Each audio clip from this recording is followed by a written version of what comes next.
Bismillahirrahmanirrahim. Assalamualaikum warahmatullahi wabarakatuh. Selamat datang dan bergabung pada mata kuliah Kapita Selekta Sastika 1.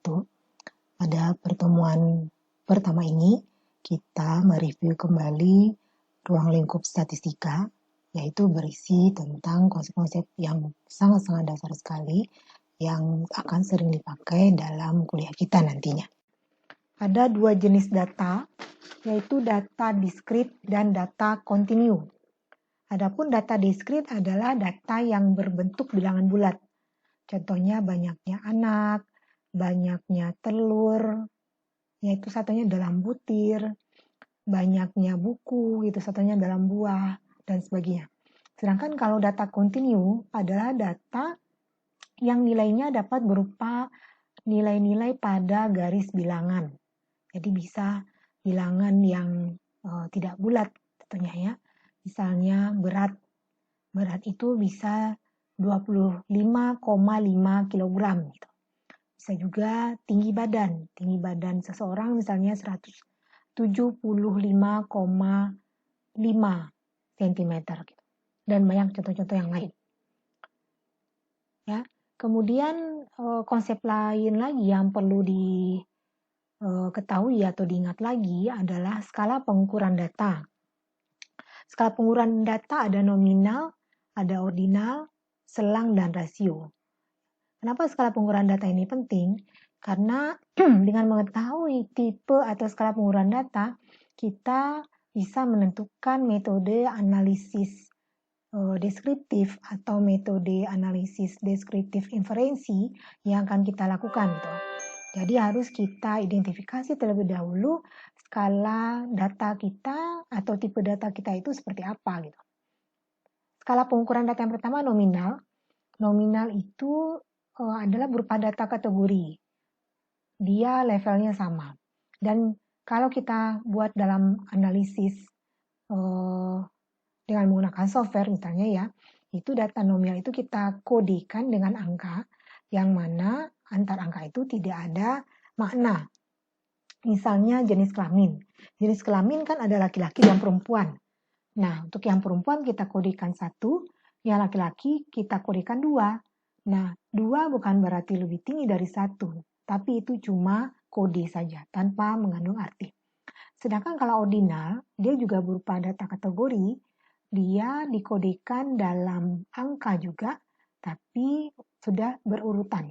Misalnya pendidikan terakhir, SD, SMP, SMA, dan perguruan tinggi. SD kita kategorikan 1, atau kita kodekan dengan 1, SMP dengan 2, SMA dengan 3, dan perguruan tinggi dengan 4. Di sini artinya untuk kategori keempat, yaitu perguruan tinggi, itu menyatakan tingkatan yang lebih tinggi daripada SMA misalnya, dan seterusnya. Dan skala pengukuran yang ketiga itu selang atau interval. Jadi di sini dia tidak memiliki titik nol mutlak. Itu ciri khasnya, yaitu misalnya suhu. Suhu 0 derajat itu ada nilainya. Suhu minus 5 derajat itu nilainya juga ada. Jadi tidak ada titik nol mutlak untuk data itu. Kemudian data rasio. Rasio dia memiliki nilai 0 mutlak. Ya, misalnya berat tidak ada negatif 5. Atau lama waktu juga tidak ada negatif 10 gitu. Nilainya adalah dari 0 ke atas. Nah, untuk skala pengukuran nominal dan ordinal sering disebut sebagai data kualitatif. Sedangkan selang dan rasio juga sering disebut sebagai data kuantitatif. Atau nominal dan ordinal sering juga disebut sebagai data kategori, sedangkan data selang dan rasio sering juga disebut data kontinu. Kemudian ada istilah statistika dan ada istilah statistik.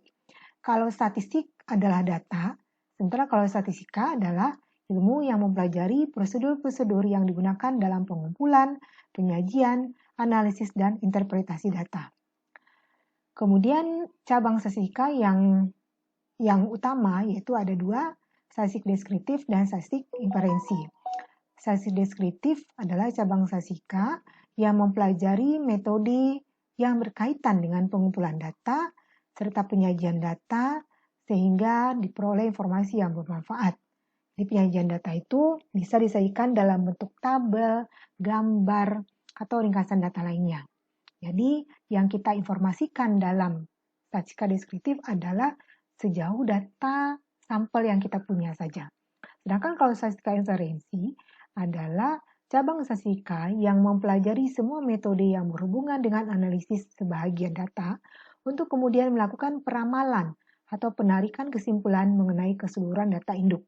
Jadi dari data sampel tadi kita lakukan analisis lanjutan, apakah dia analisis korelasi atau analisis kausal dan analisis yang lain. Jadi statistika inferensi nanti dari informasi yang diperoleh dari analisis statistiknya karena menggunakan sampel yang proporsional untuk mewakili populasinya, maka dia bisa digunakan sebagai peramalan untuk populasi induknya.